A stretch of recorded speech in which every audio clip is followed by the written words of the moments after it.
Got a question from Dan on Reddit, and he asks, how do I know when I'm ready to come back to Jiu-Jitsu after injury?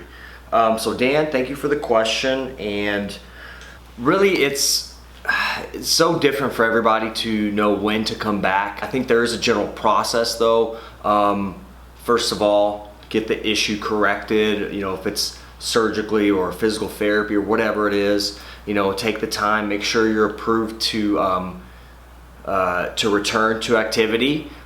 Make sure that you do the proper rehab, which is super important, obviously. And then when you come back, it's really, there's some stages to it. I'd say the first stage is, even before you come back, I think it's important to keep your mind sharp. So maybe stopping by the gym and just checking it out and watching practice just to kind of get your mind and body kind of ready for it. Also, I'd say, I love watching YouTube videos just to kind of get myself excited, kind of get myself used to seeing those things again. And that's just for me, that's one thing that helps. The next thing that helps is I would obviously inform my gym or my coach and my training partners or people that I closely train with that I really want to come back and this is the situation, and maybe if it's a knee injury or a shoulder injury, kind of say, look, I'm just going to do this type of rolling, or I'm going to do this. So that way you don't feel like your coach thinks you're not, doing everything you should be doing, or you're not working as hard, or you're modifying for some reason. So I would say inform your coach or your team or your teammates of your injury, obviously, when you come back.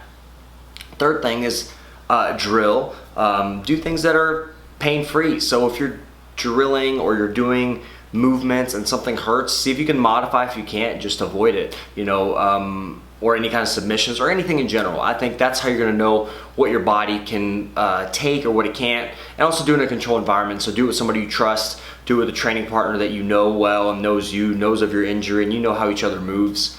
And just do it in a controlled way. So slower speed, really concentrating on the technique, being controlled, and making sure that your joint or your extremity is not put under any kind of stress that you're not used to.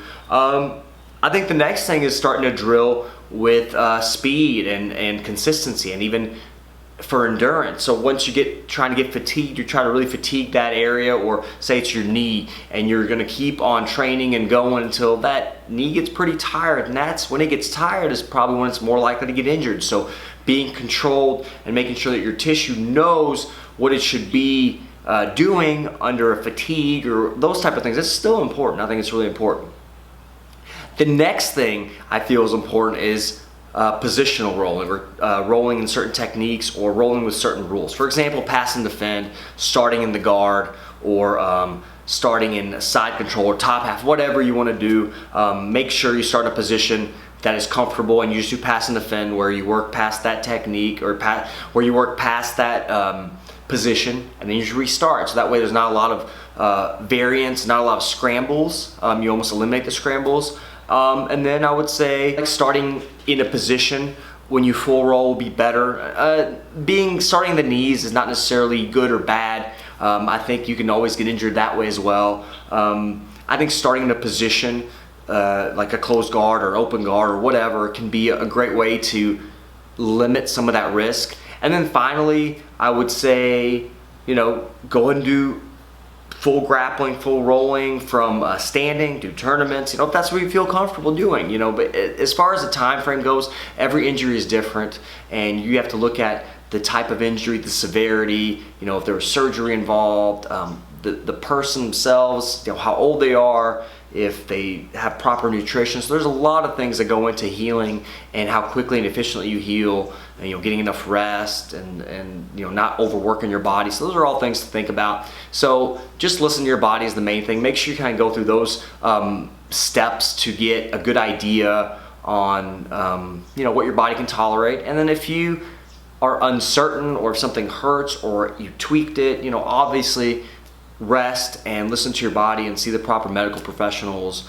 And because it's important to train, it's important to all of us, and you want to make sure we stay on the mats with our friends and our grappling our training partners and just keep grappling, doing what we love doing. So make sure to check out the podcast, jiu-jitsutherapist.com. Always got fun people on there to talk jiu-jitsu and injuries. And thanks guys, see you next time.